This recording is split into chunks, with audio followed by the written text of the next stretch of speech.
இயக்குனர் இரா சரவணன் இந்த கத்துக்குட்டி படமெல்லாம் எடுத்தவர். அவர் காலையில் ஃபேஸ்புக்கில் ஒரு பதிவு ஒன்று போட்டிருந்தார். அது பார்க்கும்போது ரொம்ப நெகிழ்ச்சியாக இருந்துச்சு. என்னென்னா, இந்த தென்னை மரம் வந்து முதல் பாலை வைக்கும். அதுதான் தேங்காயாக வரும். அந்த பாலையில் இருக்கிற ஒரு பருக்கையும் தான் பின்னால் தேங்காயாக வர்றது. அந்த முதல் பாலை இருக்கு இல்லையா, அதை கிராமத்தில் பூ பழங்கள்லாம் வச்சு பத்தியெல்லாம் கொளுத்தி வச்சு அப்படியே வாழை இலையில் ஆப்பிள் ஏகப்பட்ட ஐட்டங்களை அதில் வச்சு அப்படியே பக்தி பரவசத்தோடு கும்பிட்டுக்கிட்டு இருக்கிறாங்க. ஒரு தாவரம் முதல் பாலை வைப்பதையே அவ்வளவு சிறப்பாக கொண்டாடுகிற பூமி நம்மோடது. இந்த தமிழர் பூமி அப்படிப்பட்டது. ஆனால் இங்கே பிறக்கும் போதே கோட்டரை வாயில் ஊற்றுவானுங்க போல இருக்குது. காலம் அப்படியே மாறிக்கிட்டே இருக்குது. இதை எப்படி சகிச்சுக்கிறது அப்படின்னு தெரில. இப்போ இந்த படத்தில் இருக்கிற ஒரு நபரை பாருங்கள், பிஜ்லி ரமேஷ்னு பேர். அவர் பேர் திடீர்னு ட்ரெண்டிங் ஆனவர். சில வருடங்களுக்கு முன்னாடி இந்த பிளாக் ஷிப்புங்கிற சேனல் ஒரு ப்ராங்க் ஷோ பண்ணாங்க. அதில் வந்த நபர் தான் இந்த பிஜ்லி ரமேஷ். இவர் பேசின விதம், இவர் சரக்கு போட்டு அடித்த கூத்து, இதெல்லாம் பயங்கர ட்ரெண்டாகி அவர் சினிமா வரைக்கும் வந்தார். சினிமாவில் நடிப்பதற்கான வாய்ப்புகள் வந்துச்சு. அப்புறம் பல தொலைக்காட்சிகளில், தனியார் தொலைக்காட்சிகளில் அவருக்கு ஒரு மிகப்பெரிய வாய்ப்பெல்லாம் கொடுத்தாங்க. ஆனால் போகிற இடங்கள்லாம் அவர் குடிச்சிட்டு ஒழுங்காக நடிக்காமல், சரியாக படப்பிடிப்புக்கு வராமல் அவர் வாழ்க்கையை அவரே குழி தோண்டி புதைச்சிக்கிட்டார். இன்றைக்கி என்ன நிலைமை அப்படின்னு பார்த்திங்கன்னா, முகமெல்லாம் வீங்கி, வயிறெல்லாம் வீங்கி, காலெல்லாம் வீங்கி, ஆல்மோஸ்ட் உடம்புல இருக்கிற எல்லா பார்ட்டுமே போயிருச்சு.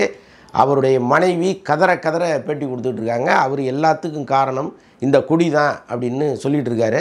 அவரை பற்றி பிறகு பேசுவோம். அதற்கிடையில் இந்த நாடு இன்னும் எவ்வளவு கேவலமாக போகும் அப்படின்னு நினைக்க ரொம்ப பதட்டமாக இருக்குது. ஏன்னா அந்த அடுத்த தலைமுறை என்ன ஆகும்னே நமக்கு தெரியல. இந்த தலைமுறையே ஆல்மோஸ்ட்டு முடிச்சு கட்டிட்டானுங்க. இப்போ ஒரு செய்தி ஒன்று பார்த்தேன். மேற்கு வங்கம் ஒடிசாவில் ஸ்விக்கி சொமாட்டோ இருக்குது இல்லையா, இதில் நீங்கள் ஆர்டர் போட்டிங்கனாலே வீட்டுக்கு சரக்கு வந்துடுதான். இதை இந்தியாவில் இன்னும் பல மாநிலங்களில் விரிவுபடுத்தணும் அப்படின்னு சொல்லி இந்த 2 நிறுவனங்களும் அரசுக்கு கடிதம் அனுப்பியிருக்கு, ஒரு கோரிக்கை வச்சுருக்காங்க. இதில் முக்கியமாக தமிழ்நாடு அரசுக்கும் கோரிக்கை வச்சுருக்கானுங்க. என்ன அநியாயத்தை பாருங்களேன். ஒரு நாடு ஏற்கனவே சின்ன பின்னமாகி மண்ணாக போச்சு. இவங்க முழுக்க சாயங்காலம் 6 மணி ஆனோன்னா கை காலெல்லாம் உதறுது. இவங்களுக்கு வேறு எந்த வேலையும் பார்க்க மாட்டாங்கிறான். அப்படியே போட்ட வேலையை பாதியில் போட்டுட்டு எப்படா இந்த கடையை போய் பார்ப்போம், அந்த பரவசத்தை அடைவோன்னு ஓடுறான். ஸோ அப்படிப்பட்ட சூழலில் நீங்கள் ஃபோனில் ஆர்டர் பண்ணிங்கன்னா வீட்டுக்கே சரக்கு வரும் அப்படிங்கிற சூழலை ஏற்படுத்தி கொடுத்தா இந்த நாடு என்ன ஆகும்னு தெரியல. தெருவுக்கு தெரு கடைகளை திறந்து வச்சு பெரிய கொண்டாட்டமாக மாற்றிக்கிட்டு இருக்காங்க தமிழ்நாட்டை. கொண்டாட்டமாக திண்டாட்டமாங்கிறதுக்கான மிகப்பெரிய உதாரணம் தான் இது. தனக்கு கிடைத்த எல்லா வாய்ப்புகளையும் ஒரு மனுஷன் குடியால் மிஸ் பண்ணுறான். அப்புறம் அவன் குடும்பமே நடுத்தருக்கு வருது. இப்போ இன்றைக்கோ நாளைக்கோங்கிற மாதிரி ஆயிடுச்சு வாழ்க்கை. என்னை ஹாஸ்பிட்டலில் சேர்த்து யாராவது காப்பாற்றி விடுங்க, புண்ணியமாக போகும்னு அந்த ஆளு கதறான். நல்லா யோசிச்சு பாருங்கள். உன் வாழ்க்கையை கெடுத்து கொண்டது நீ.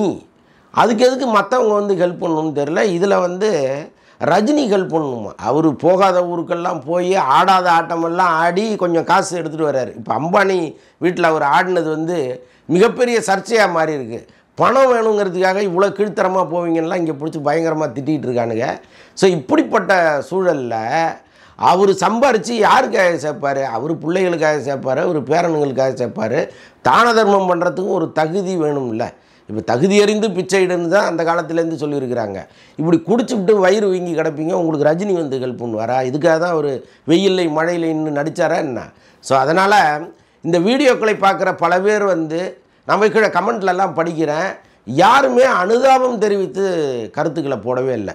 90% பேர் நீ குடித்து சீரழிஞ்சு அதுக்கு மற்றவங்க ஏன்டா பொறுப்பாகணுங்கிற அளவுக்கு தான் போட்டுட்ருக்காங்க.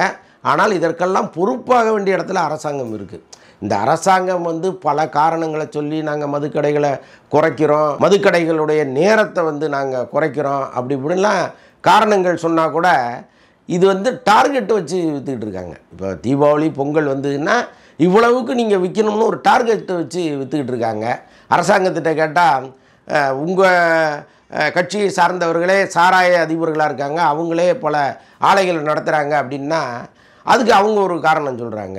நீங்கள் ஆலைகளை நிறுத்த சொல்லுங்கள், நாங்கள் வந்து கடையை மூடுறோம் அப்படிங்கிறாங்க.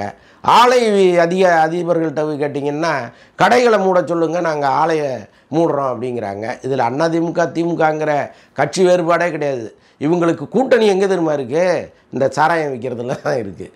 அதாவது இந்த கட்சியை சேர்ந்தவரும் சாராய அதிபராக இருக்கார், இந்த கட்சியை சேர்ந்தவரும் சாராய அதிபராக இருக்கார். 2 பேரும் சேர்ந்து எந்த கட்சி வந்தாலும் அந்த சப்ளையை நிறுத்த மாட்டேங்கிறாங்க. ஸோ அப்படி போயிட்டுருக்கு தமிழ்நாடு. இதில் இந்த சொமோட்டோ ஸ்விக்கி அட்டகாசம் வேறு, இதில் பிஜிலி ரமேஷ்கள் கதை வேறு. இதுக்கு ரஜினி வந்து உதவணுமா, திரையுலகத்தை சார்ந்த எல்லாருமே வந்து உதவணுமா? இது எப்படி உதவுவாங்கன்னு தெரியல. இப்படி போய் சீரழிகிறவர்களுக்கு இந்த திரையுலகம் கை கொடுக்கவே கூடாதுங்கிறது தான் நம்முடைய அழுத்தமான கருத்து. இந்த திரைப்படங்களில் மது குடிக்கிற காட்சிகளை நீங்கள் நிறுத்தினாலே ஓரளவுக்கு தூண்டப்படுறது நிறுத்தப்படும் அப்படின்னு பல பேர் கருத்து சொல்கிறாங்க. இன்றைக்கி திரைப்படங்களில் மது குடிக்கிற காட்சிகள் இல்லாத படங்கள் ஏதாவது இருக்கா? எதுவுமே கிடையாது. இப்போ பாருங்களேன், விஜய் வந்து குடிக்கு எதிராக ஒரு பெரிய பிரச்சாரம் ஒன்று பண்ணுறாரு. போதை பழக்கத்திற்கு அடிமையாகாதீர்கள் அப்படின்னு சொல்கிறாரு. ஆனால் படத்தில் வந்து அவர் சிகரெட்டு தண்ணி இல்லாமல் வர்றாரா அப்படின்னா, இப்போ அண்மை காலத்தில் சில படங்கள் அப்படிலாம் வந்து அது போஸ்டராக வந்து அது பெரிய சர்ச்சையாகி கமிஷனர் ஆஃபீஸர்லாம் கம்ப்ளைண்ட் கொடுக்க போனாங்க. ஸோ அந்தளவுக்கு படங்களில் ஒரு கருத்தை சொல்லிவிட்டு நிஜ வாழ்க்கையில் வேறொரு கருத்தை சொல்லும்போது ரெண்டுத்துக்கும் முரண்பாடு இருக்கே அப்படின்னு பல பேர் கேள்வி கேட்பதும் இங்கே நடக்குது. ஸோ இப்படி இளைஞர்களை வழிநடத்த வேண்டிய ஒரு இடத்தில் இருக்கிற நடிகர்களே படத்தில் இதெல்லாம் காமிக்கிறது எந்த விதத்தில் நியாயங்கிறது நமக்கு புரியல.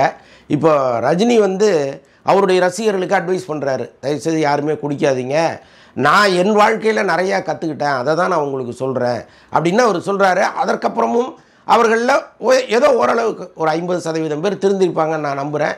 ஒரு 50% பேர் திருந்த முடியாத தொலைவுக்கு போயிட்டாங்க. அவங்களால நினச்சா கூட மீண்டு வர முடியாத ஒரு சூழல் இருக்குது. ஸோ அப்படிப்பட்ட நிலைமையில் அஜித்தும் சரி விஜயும் சரி அட்வைஸ் பண்ணி பிரயோஜனமே கிடையாது.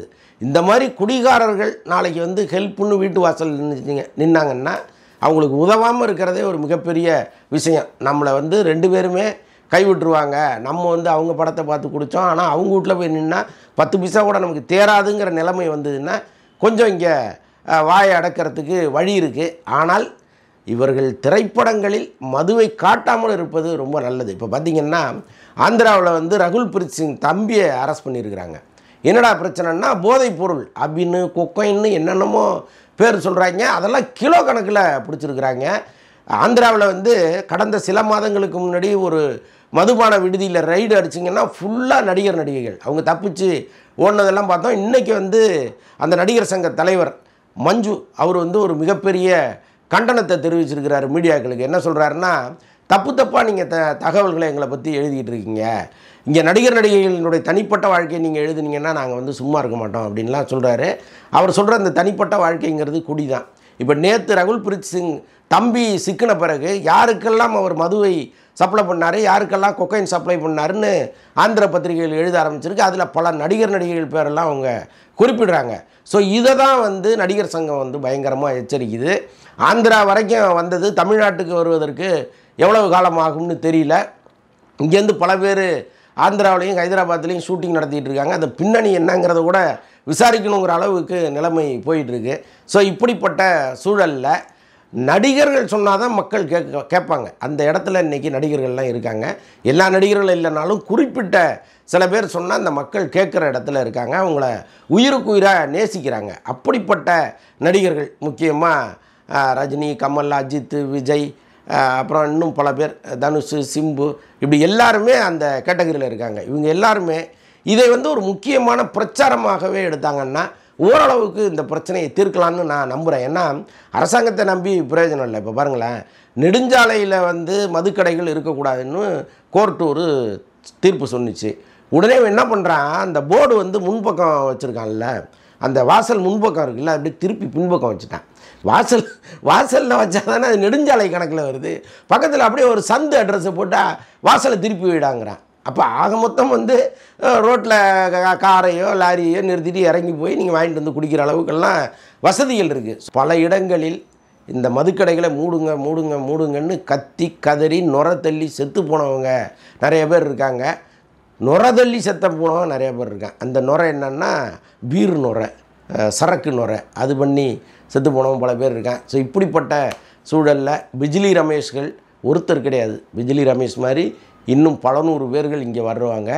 அவங்களுக்கு இந்த சூழலில் ஆதரவளிப்பதை விட ஒரு மிகப்பெரிய பாவம் வேறு எதுவுமே கிடையாது. அதுதான் இது கேட்கும்போது உங்களுக்கு அருவருப்பாக எரிச்சலாக இருக்கும். ஒருத்தருக்கு உதவி செய்வதை எப்படி நீ தடுக்கலாம் அப்படின்லாம் நீங்கள் கேள்வி கேட்கலாம். ஆனால் தன்வினை தன்னை சுட்டு தான் ஆகணும்.